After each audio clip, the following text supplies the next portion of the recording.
ഇന്ന് ലോകത്തിൽ രണ്ട് തരത്തിലുള്ള ആളുകളെ നമുക്ക് കാണാൻ കഴിയും. ഒന്ന്, ജീവനിലേക്ക് പോകുന്നവരും. രണ്ട്, നാശത്തിലേക്ക് പോകുന്നവരും.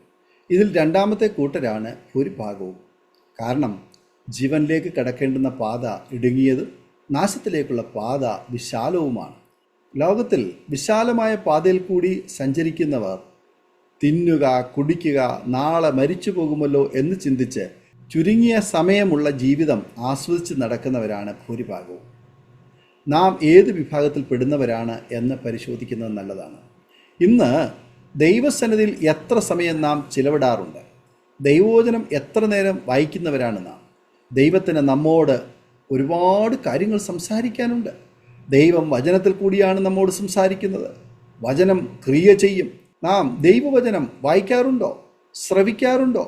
പണ്ട് ചെറിയ ചെറിയ പാപങ്ങൾ വരുമ്പോൾ പോലും ദൈവസന്നിധിയിൽ കരയാറുണ്ടായിരുന്നില്ലേ? എന്നാൽ ഇന്ന് വലിയ പാപങ്ങളിൽ വീണുപോയിട്ടും ഹൃദയത്തെ ദൈവസന്നിധിയിൽ മെഴുകുപോലെ ഒരുക്കുവാൻ കഴിയുന്നുണ്ടോ? ദൈവസന്നിധിയിൽ കരഞ്ഞിട്ട് എത്ര നാളായി? ദൈവത്തെ മറന്ന് ലോകത്തിനൊപ്പം കൂടിയിട്ട് എത്ര നാളുകളായി?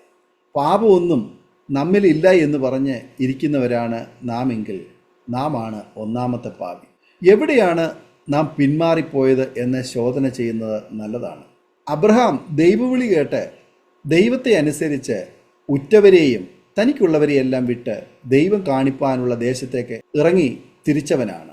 സഹോദരപുത്രനായ ലോത്തും അബ്രഹാമിൻ്റെ ഒപ്പം പുറപ്പെട്ടു. തുടക്കം നല്ലതായിരുന്നു, എന്നാൽ ലോത്ത് പിന്മാറിപ്പോയി. ലോത്തിൻ്റെ ജീവിതത്തിൽ പിന്മാറ്റത്തിന് പല കാരണങ്ങൾ ഉണ്ട്. ലോത്തിൻ്റെ ഇടയന്മാരുടെ ഭിന്നതയും ലോത്തിൻ്റെ ദൃഷ്ടി യോർദാൻ പ്രദേശത്തേക്ക് പതിഞ്ഞതും പച്ചയും നീരോട്ടവുമുള്ള സ്ഥലങ്ങൾ തിരഞ്ഞെടുത്തതും സോദോം വരെ കൂടാരം നീട്ടിയടിച്ചതും അശുദ്ധരും ദുഷ്കർമ്മികളുടെയും നടുവിൽ കുടുംബമായി താമസിച്ചതും വീഞ്ഞിന് അടിമയായതും ലോത്തിൻ്റെ പിന്മാറ്റത്തിൻ്റെ കാരണങ്ങളാണ്. ലോത്ത് അബ്രഹാമിൽ നിന്നും പിരിഞ്ഞതാണ് ലോത്തിൻ്റെ പിന്മാറ്റത്തിൻ്റെ മുഖ്യ കാരണം.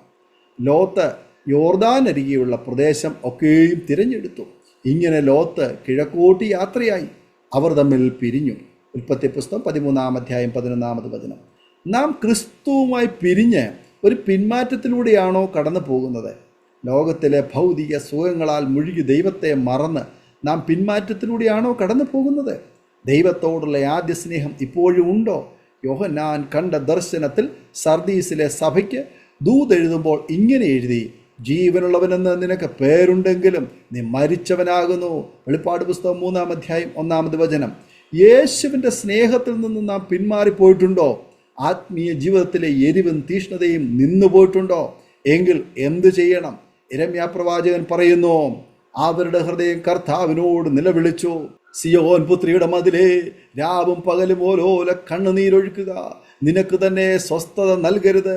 നിന്റെ കൺമണി വിശ്രമിക്കുകയും അരുത്. രാത്രിയിൽ യാമാരംഭത്തിങ്കൽ എഴുന്നേറ്റ് നിലവിളിക്കുക. നിന്റെ ഹൃദയത്തെ വെള്ളം പോലെ കർത്തൃസനയിൽ പകരുക. വീഥികളുടെ തലക്കലൊക്കെയും വിശപ്പ് കൊണ്ട് തളർന്നു കിടക്കുന്ന നിന്റെ കുഞ്ഞുങ്ങളുടെ ജീവരക്ഷയ്ക്കായി അവങ്കിലേക്ക് കൈമലർത്തുക. വിലാപങ്ങളുടെ പുസ്തകം 2-ാം അധ്യായം 18-19 വാക്യങ്ങൾ. ഈ കാലഘട്ടം കരുണയുടെ കാലഘട്ടമാണ്. കർത്താവ് തൻ്റെ സന്നിധിയിലേക്ക് കടന്നു വരുന്ന സകലർക്കും കരുണയും കൃപയും രക്ഷയും വാരി വിതറുന്നു. ഇതാണ് സുപ്രസാദകാലം. ഇതാണ് കരുണയുടെ രക്ഷാ സമയം. ഈ രക്ഷയുടെ പെട്ടകവാതിൽ എപ്പോൾ വേണമെങ്കിലും അടയാം. ഈ പെട്ടകത്തിൽ കയറുവാൻ തയ്യാറായോ? പെട്ടകത്തിൻ്റെ വാതിൽ ദൈവമാണ് അടയ്ക്കുന്നവൻ. ദൈവം ഒരു വാതിൽ അടച്ചാൽ ആർക്കും തുറക്കുവാൻ കഴിയുകയില്ല, തുറന്നാലോ അടയ്ക്കുവാനും കഴിയുകയില്ല. ഇതാ ഈ സുപ്രസാദ കാലത്ത് ദൈവത്തെ വിളിക്കുന്ന സകലർക്കും ദൈവം ഉത്തരമരുളുന്നു. അതുകൊണ്ട് പിന്മാറ്റത്തിൽ നിന്ന് മടങ്ങി വരാം. അതിന് എന്ത് ചെയ്യണം? ഇസ്രായേലേ, നിന്റെ ദൈവമായ യഹോവയുടെ അടുക്കലേക്ക് മടങ്ങിച്ചെല്ലുക. നിന്റെ അകൃത്യ നിമിത്തമല്ലോ നീ വീണിരിക്കുന്നത്. നിങ്ങൾ അനുതാപ വാക്യങ്ങളോടുകൂടെ യഹോവയുടെ അടുക്കൽ മടങ്ങിച്ചെന്ന് അവനോട് സകല അകൃത്യത്തെയും ക്ഷമിച്ച് ഞങ്ങളെ കൃപയോടെ കൈക്കൊള്ളണമേ. ഞങ്ങളുടെ അധരാർപ്പണങ്ങളായ കാളകളെ അർപ്പിക്കും. ഹോശേയ 14-ാം അധ്യായം 1-2 വാക്യങ്ങൾ. ദൈവ തിരുമുൻപാകെ കവിണ്ണു വീണ് കണ്ണീരോട് പാപപൂർത്തിക്കായി കേണാൽ രക്താംബരം പോലുള്ള സകല പാപങ്ങൾ ഹിമം പോലെ ദൈവം വെണ്മയുള്ളതാക്കും. നമ്മുടെ സകല പാപങ്ങളെയും ദൈവം ആഴക്കടലിലേക്ക് വലിച്ചെറിയും. പിന്നെ ദൈവം അവയെ ഓർക്കുക പോലുമില്ല. നമ്മുടെ പിന്മാറ്റത്തെ ചികിത്സിച്ച് സൗഖ്യം നൽകുന്നവനാണ് ദൈവം. ഞാൻ അവരുടെ പിന്മാറ്റത്തെ ചികിത്സിച്ച് സൗഖ്യമാക്കും. എൻ്റെ കോപം അവനെ വിട്ടുമാറിയിരിക്കിയാൽ ഞാൻ അവരെ ഔദാര്യമായി സ്നേഹിക്കും. ഹോശിയ പ്രവാചകന്റെ പുസ്തകം 14-ാം അധ്യായം അതിൻ്റെ 4-ാമത് വചനം. നാം പാപം ചെയ്ത് പിന്മാറിപ്പോയാലും ദൈവം നമ്മെ തേടി വരുന്നു. ഈ സ്നേഹത്തെ, ഈ കാരുണ്യത്തെ അവഗണിക്കരുതേ. കാൽവരിയിൽ നമുക്കായി യാഗം ചെയ്ത യേശുവിങ്കിലേക്ക് അനുതാപത്തോടെ സകല പാപങ്ങളും ഏറ്റുപറഞ്ഞ് മടങ്ങി വരാം. നമ്മുടെ അങ്കിയെ കർത്താവിൻ്റെ തങ്കച്ചോരയാൽ കഴുകി വെണ്മയാക്കാം. ജീവന്റെ വൃക്ഷത്തിൽ തങ്ങൾക്ക് അധികാരം ഉണ്ടാകേണ്ടതിനും ഗോപുരങ്ങൾ കൂടി നഗരങ്ങളിൽ കടക്കേണ്ടതിനും തങ്ങളുടെ വസ്ത്രം അലക്കുന്നവർ ഭാഗ്യവാന്മാർ. വെളിപ്പാട് പുസ്തകം 22-ാം അധ്യായം 14-ാമത് വചനം. ഈ വചനങ്ങളാൽ ദൈവം നമ്മെ അനുഗ്രഹിക്കുമാറാകട്ടെ. ആമേൻ. ഓർമ്മയുടെ മനോരഥത്തിൽ മായാത്ത ഓർമ്മയ്ക്കായി അരോമ മാട്രിമോണിയിൽ നിന്നും ജീവിത പങ്കാളിയെ കണ്ടെത്തൂ. നിങ്ങൾ ഒരു ക്രിസ്തീയ ജീവിത പങ്കാളിയെ അന്വേഷിക്കുകയാണോ? അതോ മക്കൾക്ക് അനുയോജ്യമായ ഒരു തക്ക തുണയ്ക്ക് വേണ്ടി പ്രാർത്ഥിക്കുന്ന വ്യക്തിയാണോ? എങ്കിൽ അരോമ മാട്രിമോണി നിങ്ങൾക്ക് വേണ്ടിയാണ്.